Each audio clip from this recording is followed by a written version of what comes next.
ವೀಕ್ಷಕರೇ, ನಕ್ಷತ್ರ ನಾಡಿ ವಿಶೇಷ ನೇರ ಪ್ರಸಾರ ಕಾರ್ಯಕ್ರಮಕ್ಕೆ ತಮ್ಮೆಲ್ಲರಿಗೂ ಪ್ರೀತಿಯ ಸ್ವಾಗತ. ನಾನು ಕಾವ್ಯ ವಿಶ್ವಕರ್ಮ. ಎಂದಿನಂತೆ ಜ್ಯೋತಿಷ್ಯ ಶಾಸ್ತ್ರದ ಬಗ್ಗೆ ನಿಖರವಾದ ಪ್ರಖರವಾದ ಮಾಹಿತಿಯನ್ನ ನೀಡೋದಕ್ಕೆ ನಮ್ಮ ಕಾರ್ಯಕ್ರಮದಲ್ಲಿ ನಮ್ಮೊಂದಿಗಿದ್ದಾರೆ ಮಾಸ್ಟರ್ ಪಂಡಿತ ದಿನೇಶ್ ಗುರೂಜಿಯವರು. ಅವರನ್ನ ಕಾರ್ಯಕ್ರಮಕ್ಕೆ ಬರಮಾಡಿಕೊಳ್ತಾ ಕಾರ್ಯಕ್ರಮವನ್ನ ಶುರು ಮಾಡ್ತಾ ಹೋಗೋಣ. ಗುರುಗಳೇ ನಮಸ್ತೆ. ಕಾರ್ಯಕ್ರಮಕ್ಕೆ ಆತ್ಮೀಯವಾದ ಸ್ವಾಗತ, ಸುಸ್ವಾಗತ. ಓಂ ಶ್ರೀ ಗುರುಭ್ಯೋ ನಮಃ. ಹರಿ ಓಂ. ಓಂ ಸೋಂ ಸೋಮಾಯ ನಮಃ. ಓಂ ನಮೋ ಭಗವತೆ ವಾಸುದೇವಾಯ. ಓಂ ನಮೋ ನಾರಾಯಣಾಯ.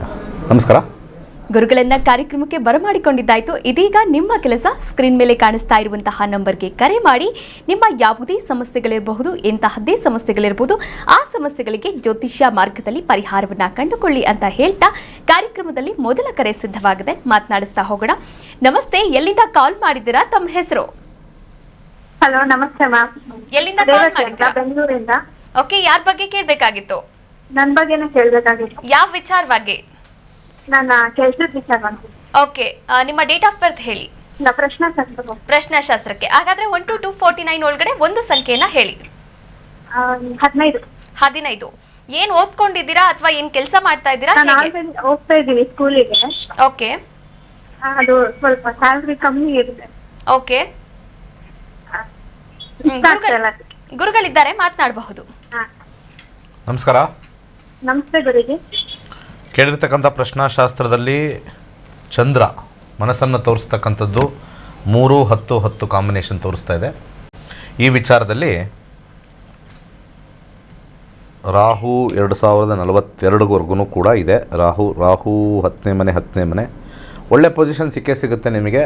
ದಶಾದಲ್ಲಿ ಖಂಡಿತ ನಿಮಗೆ ಆಗುತ್ತೆ ಅಂತ ತೋರಿಸ್ತಾ ಇದೆ. ಈಗ ಭುಕ್ತಿ ಅಂತರ್ಭುಕ್ತಿಯ ಕಾಂಬಿನೇಷನ್ ಏನಾದ್ರು ನೋಡ್ತು ಅಂತಂದರೆ, ಬದಲಾವಣೆ ಮಾಡಬೇಕು ಅಂತಂದರೆ ಖಂಡಿತ ಟೈಮು ಚೆನ್ನಾಗಿದೆ, ಬದಲಾವಣೆ ಮಾಡ್ಬೋದು, ಅಥವಾ ಮುಂದಿನ ವರ್ಷ ಬದಲಾವಣೆ ಮಾಡೋಕ್ಕೆ ಹೆಲ್ಪ್ ಆಗುತ್ತೆ. ಕೇಳಿರ್ತಕ್ಕಂಥ ಪ್ರಶ್ನಾಶಾಸ್ತ್ರದಲ್ಲಿ ರಾಹು 10ನೇ ಮನೆ ಬಂದಿರೋದ್ರಿಂದ ದುರ್ಗಾ ದೇವಸ್ಥಾನಕ್ಕೆ ಭೇಟಿ ಮಾಡ್ತಾಯಿರಿ. ಪ್ರತಿ ಒಂದು ಶುಕ್ರವಾರ ದಿವಸ ದುರ್ಗಾ ದೇವಸ್ಥಾನ ಇದ್ದರೆ, ಹಾಗೆ ದುರ್ಗಾ ಸಪ್ತಸತಿ ಚಾಂಟ್ ಮಾಡ್ತಾಯಿದ್ರಿ.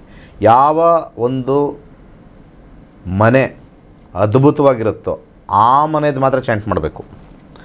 ತುಂಬ ಜನಕ್ಕೆ ಪ್ರಿಡಿಕ್ಷನ್ ಅನ್ನೋದು ತುಂಬ ಜನ ಗೊತ್ತಿಲ್ಲ.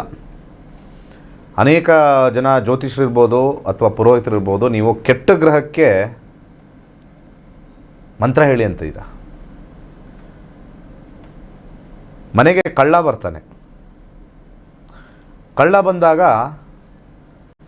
ನಾವು ಡೋರ್ ಹಾಕ್ಕೋಬೇಕಾ ಅಥವಾ ಕಳ್ಳನ ಹೆಸರು ಜಪ ಮಾಡಬೇಕಾ? ಅರ್ಥ ಮಾಡ್ಕೊಳ್ಳಿ. ಯಾವುದೇ ಕಾರಣಕ್ಕೂ ತುಂಬ ಜನ ಇದನ್ನೇ ಮಾಡೋದು. ನನ್ನ ಜಾತಕದಲ್ಲಿ ಶನಿ ಚೆನ್ನಾಗಿಲ್ಲ, ಸೊ ಶನಿ ಜಪ ಮಾಡಬೇಡ, ಅದು ಜಪ ಮಾಡಬಾರ್ದು. ಯಾಕಂದರೆ ಅವನು ಬಂದಿರೋದೇ ನಿಮಗೆ ಕೆಟ್ಟದ್ದು ಮಾಡೋಕ್ಕೆ. ಅಥವಾ ರಾಹು ಅಥವಾ ಗುರುನೇ ಇರ್ಬೋದು ಅಥವಾ ಶುಕ್ರನೇ ಇರ್ಬೋದು. ಇವರ ಒಂದು ಜಪವನ್ನು ಮಾಡಿದ್ರೆ ಖಂಡಿತ ಅದನ್ನು ಎನ್ಹ್ಯಾನ್ಸ್ ಆಗುತ್ತೆ. ಮ್ಯಾನಿಫೆಸ್ಟೇಷನ್ ಅನ್ನೋದು ತುಂಬ ಜನ ಕರೀತಾರೆ. ಮ್ಯಾನಿಫೆಸ್ಟೇಷನ್ ಅಂತ. ಮ್ಯಾನಿಫೆಸ್ಟೇಷನ್ ಅಂದರೆ ಏನು? ಬರ್ಮಾಡ್ಕೊಳ್ಳೋದು. ಯೋಚನೆ ಮಾಡಿ, what is the meaning of manifestation? ಈಗ ನನಗೆ ದುಡ್ಡು ಬೇಕು, ಐ ಆಮ್ ರಿಚ್, ನಾನು ಪಾಸಿಟಿವ್ ಆಗಿದ್ದೀನಿ, ಇದು ಮ್ಯಾನಿಫೆಸ್ಟೇಷನ್ ಮಾಡ್ತಾರೆ. ಅದನ್ನು ಬರ್ಮಾಡ್ಕೊಳ್ಳೋದು. ಅವರೇ ಹೇಳ್ತಾರೆ ಮ್ಯಾನಿಫೆಸ್ಟೇಷನಲ್ಲಿ ನೆಗೆಟಿವ್ ವರ್ಡ್ಸ್ ಯೂಸ್ ಮಾಡಬೇಡಿ ಅಂತ. ನನಗೆ ತುಂಬ ಕೋಪ ಬರುತ್ತೆ, ನೀವು ಅದು ಬರ್ಮಾಡ್ಕೊತಾ ಇದ್ದೀರಾ. ಹಾಗೆ ನಮ್ಮ ಜ್ಯೋತಿಷ್ಯ ಶಾಸ್ತ್ರದಲ್ಲಿ ಈ 9 ಗ್ರಹದಲ್ಲಿ ಕೆಲವು ಗ್ರಹಗಳು ಕೆಟ್ಟ ಪರಿಸ್ಥಿತಿಲಿ ಇರ್ತವೆ. ಅಂಥ ಗ್ರಹಗಳನ್ನು ನೀವೇನಾದರೂ ಹೋಗಿ ನವಗ್ರಹ ಶಾಂತಿ ಮಾಡಿದ್ರೆ ಇದೇ ಪ್ರಾಬ್ಲಮ್. ಒಂದು ತಿಳ್ಕೊಳ್ಳಿ, ನವಗ್ರಹನ ಶಾಂತಿ ಮಾಡಿದ್ರೆ ಆಶೀರ್ವಾದ ಮಾಡ್ತವೆ. ಆ ಆಶೀರ್ವಾದದಲ್ಲಿ ಯಾವುದಾದ್ರು ಕೆಟ್ಟದಿದ್ದರೆ ಕೆಟ್ಟದೇ ಆಶೀರ್ವಾದ ಮಾಡೋದು. ನಿಮಗೆ ಇನ್ನೇನಿರುತ್ತೆ? ನನಗೆ ನಿಮಗೇನು ಕೊಡಬೇಕು ಅಂತ ನಾನು ಬಂದಿದ್ದೀನೋ ಅದನ್ನು ಕೊಟ್ಟೋಗ್ತೀನಿ. ನನ್ನನ್ನು ಬ್ಲಾಕ್ ಮಾಡಿದರೆ ಹೆಂಗೋ ಹಿಂಗೂ ಕಿಟಕಿಲಿ ಹಾಕೋಗ್ತೀನಿ. ಸ್ವಲ್ಪ ನೀವು ಬಾಕ್ಲನ್ನೇ ತೆರೆದ್ರೆ ಫುಲ್ ದಬ್ತೀನಿ ಕೆಟ್ಟದ್ದನ್ನು. ಯೋಚನೆ ಮಾಡ್ಕೊಳ್ಳಿ. ಅದನ್ನೇ ನಾವು ಪ್ರೆಡಿಕ್ಷನಲ್ಲಿ ದಾನ ಅಂತ ಕರಿತೀವಿ. ದಾನ ಮಾಡಿದಾಗ ಕೆಲವು ನೆಗೆಟಿವಿಟಿ ದೂರ ಇರುತ್ತೆ. ಇದೇ ವಿಚಾರ ಮತ್ತೆ ಮುಂದೆ ಕಾಲಿದ್ರೆ ತೊಗೊಂಡು ಮಾತಾಡೋಣ. ಕರೆ ಮಾಡಿದ್ದಕ್ಕಾಗಿ ಧನ್ಯವಾದಗಳು. ಹೆಚ್ಚಿನ ಮಾಹಿತಿ ಬೇಕಾದಲ್ಲಿ ಸ್ಕ್ರೀನ್ ಮೇಲೆ ಕಾಣಿಸ್ತಾ ಇರುವಂತಹ ಗುರುಗಳ ನಂಬರ್ಗೆ ನೀವು ಕರೆ ಮಾಡಬಹುದಾಗಿದೆ. ಹೆಚ್ಚಿನ ಮಾಹಿತಿಯನ್ನ ಕೂಡ ಪಡೆದುಕೊಳ್ಳಬಹುದಾಗಿದೆ. ಮತ್ತೊಂದು ಕರೆ ಸಿದ್ಧವಾಗಿದೆ. ನಮಸ್ತೆ, ಎಲ್ಲಿಂದ ಕಾಲ್? ಓಕೆ, ಕರೆ ಕಟ್ಟಾಯಿತು ಅಂತ ಅಂದ್ಕೊಳ್ತೀನಿ. ವೀಕ್ಷಕರೇ, ನೀವು ಕೂಡ ಕರೆ ಮಾಡಬಹುದಾಗಿದೆ, ಮಾತನಾಡಬಹುದಾಗಿದೆ. ಯಾವುದೇ ಸಮಸ್ಯೆಗಳಾಗಿರ್ಬೋದು, ಶಿಕ್ಷಣ ಆಗಿರಬಹುದು, ಆರೋಗ್ಯ ಆಗಿರಬಹುದು, ಮದುವೆ, ವೈವಾಹಿಕ ಜೀವನ, ಕೋರ್ಟು ಕಚೇರಿ ಕೆಲಸ, ಯಾವುದೇ ಸಮಸ್ಯೆಗಳಿದ್ರೂ ಕೂಡ ಆ ಸಮಸ್ಯೆಗಳಿಗೆ ಜ್ಯೋತಿಷ್ಯ ಶಾಸ್ತ್ರದಲ್ಲಿ ಪರಿಹಾರ 99% ಇದೆ ಅಂತ ಹೇಳೋಕ್ಕಾಗಲ್ಲ. ಆದರೆ ಆ ಸಮಸ್ಯೆಗಳಿಗೆ ಒಂದು ರೀತಿಯ ಅಡೆತಡೆಗಳು ಬರದೇ ಇರುವ ಹಾಗೆ ಆ ಸಮಸ್ಯೆಗಳಿಗೆ ಪರಿಹಾರ ಭಾಗವಾಗಿ ಏನು ಮಾಡ್ಕೋಬೇಕೋ ಅದನ್ನು ಜ್ಯೋತಿಷ್ಯ ಶಾಸ್ತ್ರ ತಿಳಿಸ್ಕೊಡುತ್ತೆ. ಮತ್ತೊಂದು ಕರೆ ಸಿದ್ಧವಾಗಿದೆ, ಮಾತನಾಡಿಸ್ತಾ ಹೋಗೋಣ. ನಮಸ್ತೆ, ಎಲ್ಲಿಂದ ಕಾಲ್ ಮಾಡ್ತಾ ಇದ್ದೀರಾ? ತಮ್ಮ ಹೆಸರು? ನಮಸ್ತೆ ಮೇಡಮ್, ಸತೀಶ್ ಅಂತ ಹೇಳಿ ಮೇಡಮ್. ಓಕೆ, ಯಾರ ಬಗ್ಗೆ ಕೇಳಬೇಕಾಗಿತ್ತು ಸತೀಶ್? ನಮ್ಮ ಫ್ರೆಂಡ್ ಬಗ್ಗೆ ಕೇಳಬೇಕಾಯ್ತು ಮೇಡಮ್. ಯಾವ ವಿಚಾರವಾಗಿ? ಮದುವೆ ವಿಚಾರವಾಗಿ. ಮದುವೆ ವಿಚಾರವಾಗಿ. ಓಕೆ, ಅವರ ಡೇಟ್ ಆಫ್ ಬರ್ತ್ ಹೇಳಿ. ಪ್ರಶ್ನಾಶಾಸ್ತ್ರ ಮೇಡಮ್. ಓಕೆ, 1 to 249 ಒಳಗಡೆ ಒಂದು ಸಂಖ್ಯೆಯನ್ನ ಹೇಳಿ. 83 ಮೇಡಮ್. 83. ಓಕೆ, ಗುರುಗಳಿದ್ದಾರೆ, ಮಾತನಾಡಬಹುದು. ನಮಸ್ಕಾರ. ನಮಸ್ತೆ ಸರ್. 83 ಬಗ್ಗೆ ಮಾತಾಡಿದ್ದೀರಾ. ಒಂದು 7ನೇ ಮನೆ ವಿಚಾರದಲ್ಲಿ ಬರ್ತಾ ಇದೆ, ಹೇಳಿ. ಏನು ಕೇಳಬೇಕು ಸರ್? ಮ್ಯಾರೇಜ್ ಅದು ಬಹಳ ಡಿಲೇ ಆಗ್ತದೆ ಸರ್. ಯಾವಾಗ ಮದುವೆಗೆ ಆಗುತ್ತೆ ಏನಾದ್ರು? ಮದುವೆಗೆ 7ನೇ ಮನೆನೇ ಏಳನೇ ಮನೆ ಅಲ್ವಾ? ನೀ ಇಷ್ಟೊತ್ತಿಗೆ ಜ್ಯೋತಿಷ ಕಲ್ತ್ಬಿಟ್ಟಿರ್ಬೇಕಾಯ್ತು. 7ನೇ ಮನೆ ವಿಚಾರ ಅಂತ ಹೇಳಿದೆ ಕೇಳಕ್ಕಿಂತ ಮುಂಚೆ. ಅದೇ ಜ್ಯೋತಿಷ್ಯದ ಒಂದು ಅದೃಷ್ಟ. ತುಂಬ ಜನಕ್ಕೆ ಇದು ಗೊತ್ತಿಲ್ಲ. ಪ್ರಶ್ನಾಶಾಸ್ತ್ರ ಹಾಕಿದ ತಕ್ಷಣವೇ ಹೇಳ್ಬೋದು ಯಾವ ವಿಚಾರಕ್ಕೆ ಇವ್ರು ಕೇಳ್ತಾ ಇದ್ದಾರೆ ಅಂತ. ಚಂದ್ರ ಮನಸೋ ಜಾತಃ.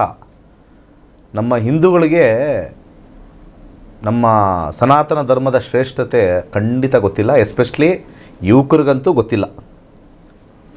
ಇನ್ನು ವಯಸ್ಸಾದವ್ರಿಗೆ ಇದ್ರ ಮೇಲೆ ನಂಬಿಕೆ ಯಾಕೆ ಕಳ್ಕೊಂಡಿದ್ದಾರೆ ಅಂತಂದರೆ, ಜ್ಯೋತಿಷ್ಯ ಅಂತಂದರೆ ಪರಿಹಾರ ಅಂತ ತಿಳ್ಕೊಂಬಿಟ್ಟಿದ್ದಾರೆ. 2 ಕಡೆ ಪ್ರಾಬ್ಲಮ್ ಆಗಿದೆ ನಮ್ಮ ಹಿಂದೂಗಳಿಗೆ, 2 ಕಡೆ ಪ್ರಾಬ್ಲಮ್ ಆಗಿದೆ. ಸರಿ, ಇವ್ರದ್ದು ಕೇಳಿಬಿಟ್ಟು ಮುಂದೆ ಇದು ಮಾತಾಡೋದ್ರ ಬಗ್ಗೆ. ಕಸ್ಪ್ 7ನೇ ಮನೆ ಏನು ಹೇಳುತ್ತೆ ಅಂತಂದರೆ, ಬುಧ 8, 11, 1 ಬಂದಿದೆ. ಯಾವುದು ಬಂದರೂ ಕೂಡ ಫೈನಲ್ ಆಗಿ ಸಿಂಗಲ್ ಆಗಿ ಉಳಿತಾರೆ. ಯಾಕಂದರೆ ಇಲ್ಲಿ ನಾವು ಮ್ಯಾರೇಜ್ ಅಂತ ಹಾಕಿದಾಗ ಕಸ್ಪ್ ಹೇಳುತ್ತೆ ಏನು ನಡೀತಾ ಇದೆ ಅಂತ. ಹುಡುಗಿ ಬರ್ತಾ ಇದೆಯಾ ಇಲ್ವಾ? ಬರ್ತಾ ಇದೆ. ಆದರೆ ಸ್ಟಾರ್ಟಿಂಗಲ್ಲಿ 20% ಇದೆ. ಆದರೆ ಇಲ್ಲಿ ಮೂಲದಲ್ಲಿ ನಾವು ಟೇಸ್ಟಲ್ಲಿ ನೋಡಿದಾಗ 1, 4, 10 ಎಲ್ಲೋ ಒಂದು ಕಡೆ ನಿಮ್ಮ ಫ್ರೆಂಡಿಗೇ ಇಂಟ್ರೆಸ್ಟು 50% ಕಮ್ಮಿ ಇದೆ. ಇದನ್ನು ಫಸ್ಟ್ ಅಡ್ರೆಸ್ ಮಾಡಬೇಕು. ಇದಕ್ಕೆ ಶುಕ್ರನೇ ಕಾರಕ ಆಗಿರ್ತಕ್ಕಂಥದ್ದು ಅಂತ ನಾವು ನೋಡಿದಾಗ, ನನ್ನ ಅನುಭವದಲ್ಲಿ ಮತ್ತು ಬುಧನ ಒಂದು ಕಾಂಬಿನೇಷನ್ ಎರಡೂ ಬಂದಾಗ ಆಸಕ್ತಿ ಏನಾದರೂ ಇಲ್ವಾ ಅನ್ನೋದು ಡೌಟು. ವಿವಾಹ ಅಂದಾಗ ಏನು ಆಸಕ್ತಿ ಇರಬೇಕು ಅನ್ನೋದು ಎಲ್ಲರಿಗೂ ತಿಳಿದಿರ್ತಕ್ಕಂಥದ್ದು. ಆ ಆಸಕ್ತಿ ಇದೆಯಾ ವಿವಾಹದಲ್ಲಿ ಅಂತ ಚೆಕ್ ಮಾಡ್ಕೊಳ್ಳಿ. ನನ್ನ ಪ್ರಕಾರ ಸ್ವಲ್ಪ ಕಮ್ಮಿ ಇದೆ ಅಥವಾ ಝೀರೋನೂ ಇರೋ ಸಾಧ್ಯತೆ ಇದೆ. ಮದುವೆ ಶೀಘ್ರವಾಗಿ ಆಗಬೇಕು ಅಂತಂದಾಗ ಇಲ್ಲಿ 1, 4, 11 ಕಾಂಬಿನೇಷನಲ್ಲಿರ್ತಕ್ಕಂಥ ಒಂದು ವಿಚಾರದಲ್ಲಿ ನೋಡಿದಾಗ ಮೊಸರು ದಾನ ಮಾಡಿ, ಹಾಗೆ ಸಾಧ್ಯವಾದರೆ 7 ಮುಖದ ರುದ್ರಾಕ್ಷಿ ಹಾಕಿಸಿ ಡಿಸೈರ್ ಸ್ವಲ್ಪ ಜಾಸ್ತಿಯಾಗಿ ಫೈನಲೈಸ್ ಬೇಗ ಮಾಡ್ತಾರೆ. ಮುಂದಿನ ಕರೆಗೆ ಹೋಗೋಣ. ಕರೆ ಮಾಡಿದ್ದಕ್ಕಾಗಿ ಧನ್ಯವಾದಗಳು. ವೀಕ್ಷಕರೇ, ನೀವು ಕೂಡ ಕರೆ ಮಾಡಬಹುದಾಗಿದೆ, ಮಾತನಾಡಬಹುದಾಗಿದೆ. ಇದೇ ತಿಂಗಳ 18ನೇ ತಾರೀಕು ಒಂದು ಉಚಿತ ಕಾರ್ಯಾಗಾರ ಜ್ಯೋತಿಷ್ಯ ಆನ್ಲೈನ್ ಕ್ಲಾಸ್ ಕೂಡ ಇದೆ. ಈ ಒಂದು ಆನ್ಲೈನ್ ಕ್ಲಾಸ್ಗೆ ನೀವು ಕೂಡ ಜಾಯಿನ್ ಆಗಬಹುದು. ಜಾಯಿನ್ ಆಗಿ ಜ್ಯೋತಿಷ್ಯದ ಬಗ್ಗೆ ಹಲವಾರು ಮಾಹಿತಿಗಳನ್ನು ತಿಳಿದುಕೊಂಡು ಆನಂತರ ನಿಮಗೆ ಜ್ಯೋತಿಷ್ಯ ಕಲಿಯುವಂತಹ ಆಸಕ್ತಿ ಹೆಚ್ಚಾದಲ್ಲಿ ನೀವು ಕೂಡ ಆಗಸ್ಟ್ 10ನೇ ತಾರೀಕಿನಿಂದ 114ನೇ ಬ್ಯಾಚ್ ಆರಂಭವಾಗ್ತಾ ಇದೆ. ಈ ಒಂದು ಬ್ಯಾಚ್ಗೆ ನೀವು ಕೂಡ ರಿಜಿಸ್ಟರ್ ಆಗಿ ಜ್ಯೋತಿಷ್ಯವನ್ನು ಕಲಿಬಹುದು. ನಿಮ್ಮ ಜೀವನವನ್ನು, ನಿಮ್ಮವರ ಜೀವನವನ್ನು ನೀವೇ ರೂಪಿಸಿಕೊಳ್ಳಬಹುದಾಗಿದೆ. ಮತ್ತೊಂದು ಕರೆ ಸಿದ್ಧವಾಗಿದೆ. ನಮಸ್ತೆ, ಎಲ್ಲಿಂದ ಕಾಲ್ ಮಾಡ್ತಾ ಇದ್ದೀರಾ? ತಮ್ಮ ಹೆಸರು? ಹಲೋ, ನಾವು ರಶ್ಮಿ ಅಂತ. ಓಕೆ, ಯಾರ ಬಗ್ಗೆ ಕೇಳಬೇಕಾಗಿತ್ತು? ಮಗನ್ ಬಗ್ಗೆ. ಯಾವ ವಿಚಾರವಾಗಿ? ಆರೋಗ್ಯ. ಆರೋಗ್ಯ. ಓಕೆ, ಪ್ರಶ್ನಾಶಾಸ್ತ್ರಕ್ಕೆ ಹೋಗ್ತೀರಾ ಅಥವಾ ಡೇಟ್ ಆಫ್ ಬರ್ತ್ ಹೇಳ್ತೀರಾ? ಡೇಟ್ ಆಫ್ ಬರ್ತ್ ಹೇಳಿಮ್ಮ. 25/4. 25/4. 2011. 2011. ಓಕೆ, ಹುಟ್ಟಿದ ಸಮಯ? 1:44 PM. 1:44 ಮಧ್ಯಾಹ್ನನಾ? PM. ಓಕೆ, ಮಧ್ಯಾಹ್ನ. ಹುಟ್ಟಿದ ಸ್ಥಳ? ಚಿಕ್ಕಮಂಗ್ಳೂರು. ಚಿಕ್ಕಮಂಗ್ಳೂರು. ಏನಾಗಿದೆ ಆರೋಗ್ಯದಲ್ಲಿ? ಅವ್ನಿಗೆ ಸ್ವಲ್ಪ ಇವಾಗಿಂದಾನೇ ಗ್ಯಾಸ್ಟ್ರಿಕ್ ಸಮಸ್ಯೆ, ಹೊಟ್ಟೆ ನೋವು, ನೈಟ್ ಎಲ್ಲ ಬರುತ್ತೆ, ಆ ರೀತಿ ಎಲ್ಲ ಆಗ್ತಿದೆ. ನಾನೊಂದ್ಸಲ ಗುರುಜಿ ಹತ್ರ ಮಾತಾಡಿದ್ದೆ. ಗುರುಗಳಿದ್ದಾರೆ, ಮಾತನಾಡಬಹುದಮ್ಮ. ಸರಿ, ಮಾತಾಡಿದ್ರೆ ಆಮೇಲೆ? ನಮಸ್ತೆ ಗುರುಜಿ. ನಮಸ್ಕಾರ. ರಾಹು ಸ್ಟಾರ್ಟ್ ಆದ್ಮೇಲೆ ಆರೋಗ್ಯ ಸಮಸ್ಯೆ ಏನು ಇರಲ್ಲ ಅಂತ ಹೇಳಿದ್ರಿ ನೀವು. ದಾನ ಕೊಡೋದಕ್ಕೆಲ್ಲ ಹೇಳಿದ್ರಿ, ಕೊಟ್ಟಿದ್ದೆ. ಬಟ್ ಆರೋಗ್ಯ ಸಮಸ್ಯೆ ರಾಹು ಸ್ಟಾರ್ಟ್ ಆದ್ಮೇಲೆ ಜಾಸ್ತಿ ಆಗ್ತಿದೆ ಅವನಿಗೆ. ಏನು ಪ್ರಾಬ್ಲಮ್ ಹೀಗೆ ಏನಿಲ್ಲ, continue ಮೇಜರ್ ಏನೂ ಆಗುತ್ತಾ? ಇಲ್ಲ, ಮೇಜರ್ ಏನು ತಲೆ ಕೆಡಿಸ್ಕೊಳಂಗಿಲ್ಲ. ಈಗ ನೀವು ಹೇಳಿದ ಕಾಯಿಲೆ ಏನಂತ ಹೇಳಿದ್ರೆ? ಗ್ಯಾಸ್ಟ್ರಿಕ್ ತರ ಸರ್, ಅಂದ್ರೆ ರಾತ್ರಿ ಹೊಟ್ಟೆ ನೋವು ಬರುತ್ತೆ ಅವನ್ಗೆ. ರಾತ್ರಿ ಹೊಟ್ಟೆ ನೋವು ಬರುತ್ತೆ, ಹ್ಮ್. ಗ್ಯಾಸ್ಟ್ರಿಕ್. ಸ್ಕ್ಯಾನಿಂಗ್ ಮಾಡಿಸಿದ್ದೀರಾ? ಹಾ ಸರ್, ಎಂಡೋಸ್ಕೋಪಿ ಎಲ್ಲ ಮಾಡಿದೀವಿ ಸರ್. ಎಂಡೋಸ್ಕೋಪಿ ಅದರಲ್ಲಿ ಏನು ಬಂತು? ಅದೇ ಗ್ಯಾಸ್ಟ್ರಿಕ್ ತರ ಆಗಿದೆ ಅಂತ ಎಲ್ಲ ಹೇಳಿದ್ರು. ಎಚ್ ಪೈಲರಿ ಅಂತ ಹೇಳಿದ್ರು. ಏನಂದ್ರೆ? ಎಚ್ ಪೈಲರಿ ಬ್ಯಾಕ್ಟೀರಿಯಾ ಇದೆ ಅಂತ ಎಲ್ಲ ಟ್ರೀಟ್ಮೆಂಟ್ ಕೊಟ್ಟಿದ್ವಿ ಒಂದ್ಸಲ, ಆದ್ರೂ ಮತ್ತೆ ಮತ್ತೆ ಹಂಗೆ ಆಗ್ತಿದೆ ಅವನ್ಗೆ. ಸೊ ಅದರಂದ್ರೆ ಏನದು? ಬರೀ ಜಸ್ಟ್ ಒಂದು ಟ್ಯಾಬ್ಲೆಟ್ ಅಷ್ಟೇ ಅಲ್ವಾ? ಆಪರೇಷನ್ ಏನು ಹೇಳಿದಾರಾ? ಇಲ್ಲ ಇಲ್ಲ, ಆ ರೀತಿ ಏನು ಹೇಳಿಲ್ಲ, ಟ್ಯಾಬ್ಲೆಟ್ ಮಾತ್ರ ಕೊಟ್ಟಿದ್ರು. ಟ್ಯಾಬ್ಲೆಟ್ ಮಾತ್ರ, ಆಪರೇಷನ್ ಇಲ್ಲ ತಾನೆ? ಆಪರೇಷನ್ ಏನು ಹೇಳಿಲ್ಲ. ಗ್ಯಾಸ್ಟ್ರಿಕ್ ಅಂದರೆ ಏನು? ಉರಿತೆಗೆ ಬರುತ್ತಾ ಏನು ಅವ್ರಿಗೆ? ಯಾವ ಥರ ಅದು?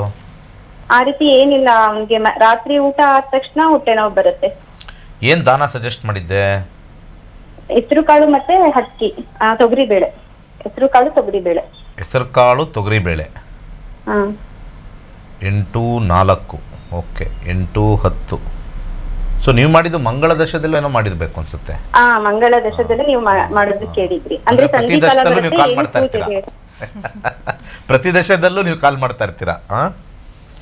ಅದೇ ನಾನು ಅಂದ್ರೆ ಅನ್ಕೊಂಡೆ ಸಮಸ್ಯೆ ಮಂಗಳ ಏನು ದಶದಲ್ಲಿ ಇರಲ್ಲ. ಮಂಗಳ ಹೆಂಗ್ ಕೊಟ್ಟೆ ಅಂತ ಯೋಚನೆ ಮಾಡ್ತಾ ಇದ್ದೀನಿ. ಮಂಗಳನಲ್ಲಿ 8-4 ಇದೆ, ಮಂಗಳ ಮುಗೀತು. ಮಂಗಳನಲ್ಲಿ ಪ್ರಾಬ್ಲಮ್ ಇತ್ತು. ಆ ಪ್ರಾಬ್ಲಮ್ ಮತ್ತೆ ರಾಹುನಲ್ಲಿ ಟ್ರಾನ್ಸ್ಫರ್ ಆಗಿದೆ, ಬಟ್ ಆದರೆ ಗ್ರಹ ಬೇರೆ ಕ್ಯಾರಿ ಮಾಡ್ತಾ ಇದೆ. ಆ ಗ್ರಹ ಯಾವುದು? ಶುಕ್ರ ಗ್ರಹ ಕ್ಯಾರಿ ಮಾಡ್ತಾ ಇದೆ. ಶುಕ್ರನಿಗೆ ಇವಾಗ ಮಾಡ್ಬೇಕು, ಅದು ಮುಗೀತದು. ಈಗ ಟ್ರಾನ್ಸ್ಫರ್ ಆಗ್ಬೋದು ಅಧಿಕಾರ. ಈಗ ನಾನೊಬ್ಬ ಪೊಲೀಸ್ ಇನ್ಸ್ಪೆಕ್ಟ್ರು, ಕಳ್ಳನ ಹಿಡ್ದಿರ್ತೀನಿ, ಅವನಿಗೆ ಚೆನ್ನಾಗಿ ಹೊಡಿತಾ ಇರ್ತೀನಿ. ಆ ಪೊಲೀಸ್ ಟ್ರಾನ್ಸ್ಫರ್ ಆದಮೇಲೆ ಇನ್ನೊಬ್ಬ ಪೊಲೀಸ್ ಬಂದು ಅವನದು ಹೊಡೆಯೋದೇ ಕಾರ್ಯಕ್ರಮ ಇತ್ತು ಅಂತಂದರೆ ಅವ್ನು ಮತ್ತೆ ಕರೆದು ಹೊಡಿತಾ ಇರ್ತಾನೆ. ಸೊ ಹಂಗೆ ಗ್ರಹಗಳು, ನಂದು ಮುಗಿತಾ, ನಿಂದು ಬಂತ, ನಿಂದೇನಿದೆ ನಂಬರು, ನಂದು 8 ಇದೆ ಕಣ, ಆಯಿತು ನಾನು ಹಾಕದೆ ಅವನಿಗೆ, ಅಷ್ಟೇ. ಅರ್ಥ ಮಾಡ್ಕೊಳ್ಳಿ. ಆದರೆ ಮುಂಚೆಗಿನ ಉತ್ತಮವಾಗಿದೆ ಅಂತ ಯಾಕೆ ಹೇಳಿದೆ ಅಂದರೆ, ಇಲ್ಲಿ 8 ಅನ್ನೋದು ಮಂಗಳನಲ್ಲಿ, ಸಬ್ಲಾಡಲ್ಲಿ ನಕ್ಷತ್ರದಲ್ಲೂ 8, ಇದರಲ್ಲೂ 8. ಇದು ಘನಘೋರವಾಗಿರ್ತಕ್ಕಂಥ ಕಾಂಬಿನೇಷನ್. ಇದು ನಾನು ಹೇಳಬಾರ್ದು, ನಾನು ಕೆಲವು ಬೇರೆಯವ್ರ ಥರ ಹೇಳಲ್ಲ, ಬಟ್ ಇದೊಂಥರ ಡೆತ್ಗೆ ನಿಯರ್ ಕಾಂಬಿನೇಷನ್ ಅಂತ ಕರೀತಾರೆ. ಸಾವಿಗೆ ಹತ್ತಿರದ ಇರ್ತಕ್ಕಂಥ ಕಾಂಬಿನೇಷನ್ನು.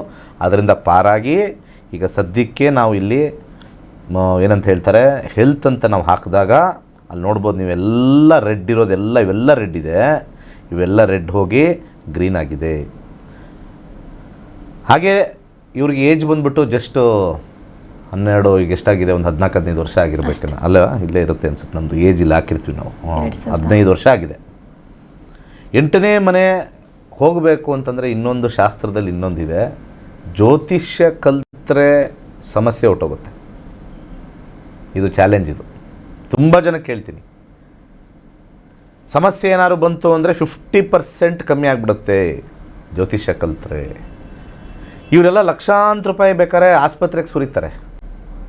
7,999 ಕೊಟ್ಟು ಜ್ಯೋತಿಷ್ಯ ಹುಡುಗನ ಕಲಿಸಿ ಅಂತಂದರೆ ಸಾಯಂಕಾಲದ ಕೂತ್ಕೊಳ್ಳಿ ಅಂತಂದರೆ ಆಗಲ್ಲ. ಬೇಕಾದ್ರೆ ಇನ್ನೂ ನೆಕ್ಸ್ಟ್ ದಶಾಗೂ ಕಾಲ್ ಮಾಡ್ತಾ ಇರ್ತಾರೆ ನಮಗೆ. ನೆಕ್ಸ್ಟ್ ದಶಾಗೂ ಕಾಲ್ ಮಾಡ್ತಾ ಇರ್ತಾರೆ ಫ್ರೀಯಾಗಿ. ಅದು ಡಾಕ್ಟ್ರುಗಳಿಗೆ ದುಡ್ಡು ಕೊಡ್ತಾರೆ. ನನಗೇನು ಬಂತಿಲ್ಲಿ, ನಾನು ಪರಿಹಾರ ಕೊಟ್ಟು ಅವ್ರಿಗೆ ಕಾನ್ಫಿಡೆನ್ಸ್ ಕೊಟ್ಟಿದ್ದೀನಿ, ಕಾನ್ಫಿಡೆನ್ಸ್ ಫ್ರೀಯಾಗಿ ಕೊಟ್ಟಿದ್ದೀನಿ. ಆ ಡಾಕ್ಟ್ರುಗಳು ಯಾವ ಕಾನ್ಫಿಡೆನ್ಸು ಕೊಟ್ಟಿಲ್ಲ. ನಾನು ಹೇಳ್ತೀನಿ ಏನೂ ಆಗಲ್ಲ, ಹಾಗೆ ಇರುತ್ತೆ. ಆದರೆ ಮುಂಚೆ ಹೇಳಿದ್ದೆ ಅದು 100ರಷ್ಟಿತ್ತು, ಇವಾಗ 20-30% ಅಷ್ಟಿದೆ, ಇರುತ್ತೆ. ಇನ್ನೂ ಕಮ್ಮಿ ಆಗಬೇಕಾ? ಜ್ಯೋತಿಷ್ಯ ಕಲೀರಿ. ಅರ್ಥ ಆಯ್ತಾ? ನನಗೆ ಯಾವ ಫೀಸು ಬರಲಿಲ್ಲ. ಡಾಕ್ಟ್ರಿಗೆ ಚೆಕ್ ಮಾಡಿಬಿಟ್ಟು ಡಾಕ್ಟ್ರ್ ಫೀಸ್ ತಗೊಂಡ್ರು, ಟ್ಯಾಬ್ಲೆಟ್ ಕೊಟ್ಟವನಿಗೆ ಫಾರ್ಮಸಿ ಅವನಿಗೆ ದುಡ್ಡು ಬಂತು. ಇನ್ನೊಂದು ಸತಿ ಹೋಗಿ ಚೆಕ್ ಮಾಡಿಸಿದಾಗ ಡಾಕ್ಟ್ರಿಗೆ ಮತ್ತೆ ಏನು ಫ್ರೀ ಸರ್ವಿಸ್ ಕೊಟ್ಟಿರಲಿಲ್ಲ, ಅವ್ರಿಗೂ ದುಡ್ಡು ಕೊಟ್ಟರು. 2025ರಲ್ಲಿ ಜ್ಯೋತಿಷ್ಯ ಹೇಳ್ಬೇಕಾದ್ರೆ ಫ್ರೀಯಾಗಿ ಹೇಳಿದೆ, ಪರಿಹಾರ ಕೊಟ್ಟೆ, ಕಂಟ್ರೋಲಲ್ಲಿತ್ತು.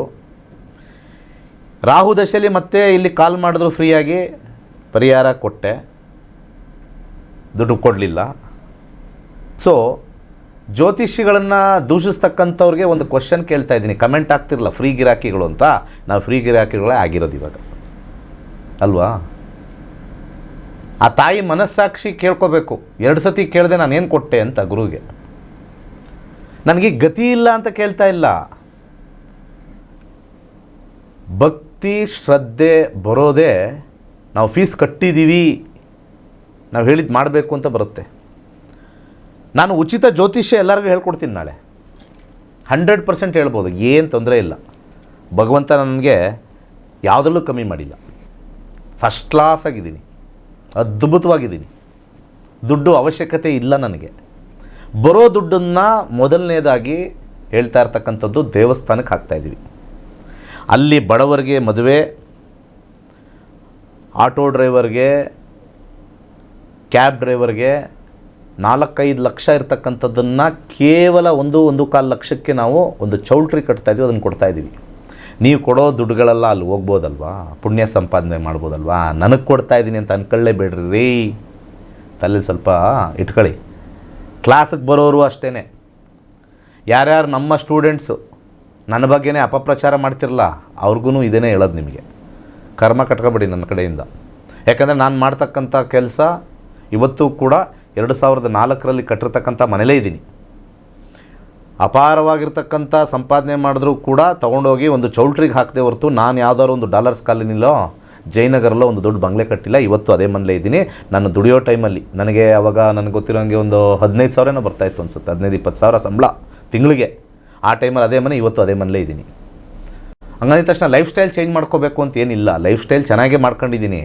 ಅದ್ರ ಜೊತೆಗೆ ಎಲ್ಲಿ ನಾವು ಹಾಕಬೇಕು, ಜನಗಳಿಗೆಲ್ಲ ಒಳ್ಳೆಯದಾಗಬೇಕು, ಪಬ್ಲಿಕ್ಕಿಗೆ ಎಲ್ಲಿ ಸೇವೆ ಮಾಡಬೇಕು.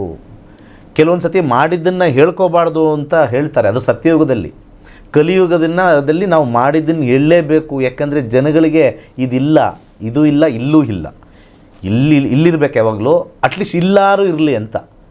ಇವೆರಡೂ ಇಲ್ಲದೆ ಇದ್ದಾಗೆ ಪ್ರಾಬ್ಲಮ್ ಇಲ್ಲಿರ್ತದೆ, 3 ಕಡೆ ಇರ್ತದೆ. ಜನಗಳು ಮಾತಾಡೋದು ನೆಗೆಟಿವು, ಇಲ್ಲಿರ್ತದೆ. ಜನಗಳಿಗೆ ಸದ್ಯಕ್ಕೆ ಇಲ್ಲಿರುತ್ತೆ. ಇಲ್ಲಾದರೂ ಬಂದರೆ ಓಕೆ ಇವನೇನೋ ಮಾಡ್ತಾನೆ, ಬುದ್ಧಿ ಇಲ್ಲಿದೆ ಅಂತ ಹೇಳ್ಬೋದು. ಇಲ್ಲಿದ್ದರೆ ಅಭಿಮಾನ ಜಾಸ್ತಿ, ಅರ್ಥ ಆಯ್ತಲ್ವಾ? ಸೊ ಅದು ಹಾಕ್ಕೊಂಡ್ರೆ ಹೋಗ್ಬಿಡುತ್ತೆ. ನಮ್ಮದೊಂದೇ ಕರ್ನಾಟಕದಲ್ಲಿ ಒಂದೇ ಒಂದು ಪ್ರೋಗ್ರಾಮ್ ನಕ್ಷತ್ರ ನಾಡಿ, ನಿಜಾಯಿತಿ ಹೇಳ್ತೀವಿ, ಸತ್ಯ ಹೇಳ್ತೀವಿ, ಹಾಳು ಮಾಡೋದಿಲ್ಲ. ಯಾರಿಗೂ ಕರೆಸ್ಬಿಟ್ಟು 1 ಲಕ್ಷ 2 ಲಕ್ಷ ಪೂಜೆ ಮಾಡಿಸಿಲ್ಲ. ಎಲ್ಲ ಜ್ಯೋತಿಷಿಗಳು ದೊಡ್ಡದಾಗಿ ಹೊಟ್ಟೆ ತುಂಬಿಸ್ಕೊಂಡವ್ರೆ. ಕಲ್ಯಾಣ ಮಂಟಪಗಳು ಕಟ್ಟೋರು ಇಲ್ವೋ ಗೊತ್ತಿಲ್ಲ ನನಗೆ. ದೇವಸ್ಥಾನಗಳು ಮಾಡಿ ಬಡವರಿಗೆಲ್ಲ ಅನ್ನದಾನ ಮಾಡ್ತಾ ಇರ್ತಾರೆ ಗೊತ್ತಿಲ್ಲ, ಅದು ನಾವು ಮಾಡ್ತಾಯಿದ್ದೀವಿ. ನಾವು ವಿದ್ಯಾದಾನ ಮಾಡ್ತಾಯಿದ್ದೀವಿ, ಮುಂದಕ್ಕೆ ಅನ್ನದಾನ ಮಾಡ್ತೀವಿ, ಇನ್ನೊಂದು ಮದುವೆನೂ ಕೂಡ ದಾನ ಮಾಡ್ತಕ್ಕಂಥದ್ದು ಸ್ಟಾರ್ಟ್ ಮಾಡ್ತಾಯಿದ್ದೀವಿ ಎಲ್ಲ ಮುಂದೆ. ಇವೆಲ್ಲ ಕಾರ್ಯಕ್ರಮ ಆಯೋಜನೆ ಮಾಡಿದ್ದೀವಿ. ಸೊ ನಾನು ನಿಮಗೆ ಹೇಳೋದು ಏನು ನಾನು ಹಿಂಗೆ ಕೇಳಿದೆ, ಯಾರು ಅನ್ಕೋಬೋದು ಇವನು ಫ್ರೀಯಾಗಿ ಕೇಳೋರಿಗೆಲ್ಲ ಬೈತಾನೆ, ಅವ್ನು ಕೂತಿರೋದೆಲ್ಲ ಹೇಳೋಕ್ಕೆ ಅಂತಂದರೆ. ಆದರೂ ನೀವು ಕೇಳಿರೋದು ಸೀರಿಯಸ್ ಆಗಿ ಕೆಲಸ ಮಾಡಬೇಕು ಅಂತಂದರೆ ಅಲ್ಲಿ ಒಂದು ದಾನಕ್ಕೆ ನಾವು ಸಜೆಸ್ಟ್ ಮಾಡ್ತೀವಿ. ಎಷ್ಟು ಜನ ಫ್ರೀ ತಗೊಂಡಿರ್ತಕ್ಕಂಥವ್ರು ಈ ಪ್ರೋಗ್ರಾಮಲ್ಲಿ ಕಾಲ್ಸ್ ತಗೊಂಡಿರೋರು ನಮ್ಮ ದೇವಸ್ಥಾನಕ್ಕೆ ಏನಾದರೂ ಒಂದು ಇರಲಿ ಗುರುಗಳೇನೋ ಮಾಡ್ತವ್ರೆ ಅಂತ ಕೊಟ್ಟಿದ್ದೀರಾ, ಕಾಲ್ ಮಾಡಿಬಿಟ್ಟು ನಮ್ಗೆ ಕರೆ ಮಾಡಿದ್ವಿ, ನಮಗೆ ಈ ಥರ ಪರಿಹಾರ ಕೊಟ್ಟರು, ನಮಗೆ ಪರಿಹಾರ ಆಗುತ್ತೋ ಇಲ್ವೋ ಅದು ಬೇರೆ ಪ್ರಶ್ನೆ, ನಾವೊಂದು ಕಾಣಿಕೆ ಕೊಡಬೇಕು ದೇವಸ್ಥಾನಕ್ಕೆ. ಎಷ್ಟು ಜನ ಕೊಟ್ಟಿದ್ದೀರಪ್ಪ? ಯಾಕೆ ನಾವು ಮಾಡ್ತಕ್ಕಂಥ ಕಾರ್ಯ ಇದು ಯಾಕೆ ಏನಂತಂದರೆ ನೀವು ಮಾಡಿರ್ತಕ್ಕಂಥ ಕಾರ್ಯ ನಾನು ಹೇಳಿರ್ತಕ್ಕಂಥ ಕೆಲಸಕ್ಕೆ ಕಾಯಿತು. ಯಾಕೆ ನಾನು ಮಾಡ್ತಕ್ಕಂಥ ಒಂದು ಕಾರ್ಯ ಒಂದು ಪಬ್ಲಿಕ್ಕಿಗೆ ಮಾಡ್ತಾ ಇರ್ತಕ್ಕಂಥದ್ದು. ಸೊ ಆ ಕಾರ್ಯಕ್ಕೆ ನೀವು ನಮಗೆ ಸಪೋರ್ಟ್ ಮಾಡಿದ್ರೆ ನಾನು ಹೇಳಿರ್ತಕ್ಕಂಥ ವಿಚಾರದಲ್ಲಿ ಫಲಿತಾಂಶ ಬೇಗ ಬರುತ್ತೆ. ಇಲ್ಲ ಅಂದರೆ ಸಾಲ್ವೇ ಆಗಲ್ಲ. ಆಮೇಲೆ ಕಾಲ್ ಮಾಡ್ತಾರೆ ಯಾರು, ಗುರುಗಳೇ ಲಾಸ್ಟ್ ಟೈಮ್ ಹೇಳಿದ್ರಿ ನೀವು ಈ ಥರ ಆಗ್ಬಿಡುತ್ತೆ ಒಳ್ಳೇದಾಗುತ್ತೆ ಅಂತ. ಎಲ್ಲಿಂದ ಆಗುತ್ತೆ? ಭಗವಂತ ಬಿಡಲ್ಲ. ಗುರುಗಳ ಉದ್ದೇಶ ಚೆನ್ನಾಗಿತ್ತು, ನಿನ್ನ ಉದ್ದೇಶ ಚೆನ್ನಾಗಿರಲಿಲ್ವಲ್ಲ ಅಂತ ಮಾಡಿಸಲ್ಲ. ಇದನ್ನು ಚೆನ್ನಾಗಿ ಅರ್ಥ ಮಾಡ್ಕೊಳ್ಳಿ. ನಿಮ್ಮ ಹುಡುಗನ ಜಾತಕದಲ್ಲಿ ರಾಹು 5ನೇ ಮನೆ ಇರೋದ್ರಿಂದ 5ನೇ ಮನೆಗೆ 8 ಮುಖದ ರುದ್ರಾಕ್ಷಿ ಹಾಕಿ ಬಲಗೈ ಮಧ್ಯದ ಬೆರಳಿಗೆ ಸಾಧ್ಯವಾದರೆ ಗೋಮೇಧಿಕ ಧರಿಸಿ, ಅದ್ರ ಜೊತೆಗೆ 11ನೇ ಮನೆ ಇರ್ತಕ್ಕಂಥ ಒಂದು ಕಾಂಬಿನೇಷನ್ ನಾವು ನೋಡಿದಾಗ ಕೇತುಗೆ ಒಂದು ಬ್ರೌನ್ ಕಲರ್ ಕರ್ಚೀಫ್ ಯೂಸ್ ಮಾಡಿ ಪ್ರತಿನಿತ್ಯ ಬೆಳಿಗ್ಗೆ ಎದ್ದಿದ ತಕ್ಷಣ ಮೆಂತ್ಯ ನೀರನ್ನು ಕುಡಿರಿ. ಸಂಜೆ ಮಜ್ಜಿಗೆ ಜೊತೆ ಯಥೇಚ್ಛವಾಗಿರ್ತಕ್ಕಂಥ ಇಂಗು ಹಾಕಿ ಕುಡಿಸಿ. 21 ಡೇಸ್ ಆದಮೇಲೆ ನಿಮಗೆ ಗೊತ್ತಾಗುತ್ತೆ ಫಸ್ಟ್ ಕ್ಲಾಸಾಗಿ ಚೇಂಜ್ ಆಗಿದೆ ಅಂತ. ಒಂದು ಮಂತ್ರನೂ ಕೊಟ್ಬಿಡ್ತೀನಿ ಲಾಸ್ಟಲ್ಲಿ, ಓಂ ಕಾಂ ಕಾಳರಾತ್ರಿಭ್ಯಾಂ ನಮಃ ಅಂತ ಹೊಟ್ಟೆ ಇಟ್ಕೊಂಡು ಹೇಳ್ಕೊಳ್ಳಿ, ಕ್ಲೀನಾಗಿ ಹೊಟ್ಟೋಗುತ್ತೆ. ಒಳ್ಳೆಯದಾಗಲಿ ವೀಕ್ಷಕರೇ, ಇವತ್ತಿನ ಕಾರ್ಯಕ್ರಮದಲ್ಲಿ ಗುರೂಜಿಯವರು ಸಾಕಷ್ಟು ಮಾಹಿತಿಯನ್ನು ನೀಡಿದರು. ನೀವು ಕೂಡ ಜ್ಯೋತಿಷ್ಯವನ್ನು ಕಲಿಬಹುದಾಗಿದೆ. ಆಗಸ್ಟ್ 10ನೇ ತಾರೀಕಿನಿಂದ 114ನೆಯ ಬ್ಯಾಚ್ ಆರಂಭವಾಗ್ತಾ ಇದೆ. ಈ ಒಂದು ಬ್ಯಾಚ್ಗೆ ನೀವು ಕೂಡ ರಿಜಿಸ್ಟರ್ ಆಗಿ ಜ್ಯೋತಿಷ್ಯವನ್ನು ಕಲೀರಿ ಅಂತ ಹೇಳ್ತಾ ಇವತ್ತಿನ ಕಾರ್ಯಕ್ರಮವನ್ನು ಮುಗಿಸುವಂತಹ ಹಂತಕ್ಕೆ ತಲುಪಿದ್ದೇವೆ. ಸಾಕಷ್ಟು ವಿಚಾರಗಳನ್ನು ನೀಡಿದಂತಹ ದಿನೇಶ್ ಗುರೂಜಿಯವರು ಇವತ್ತು ನಮ್ಮ ಕಾರ್ಯಕ್ರಮದಲ್ಲಿದ್ದರು. ಗುರುಗಳೇ ಧನ್ಯವಾದಗಳು. ಸರ್ವೇ ಜನ ಸುಖಿನೋ ಭವಂತು. ವೀಕ್ಷಕರೇ, ಇದಾಗಿತ್ತು ಇವತ್ತಿನ ನಕ್ಷತ್ರ ನಾಡಿ ವಿಶೇಷ ನೇರ ಪ್ರಸಾರ ಕಾರ್ಯಕ್ರಮ. ನೋಡ್ತಾ ಇರಿ ಕರ್ನಾಟಕ ನ್ಯೂಸ್ ಬೀಟ್. ನ್ಯಾಯ ನಮ್ಮೊಂದಿಗೆ, ನಾವು ನಿಮ್ಮೊಂದಿಗೆ.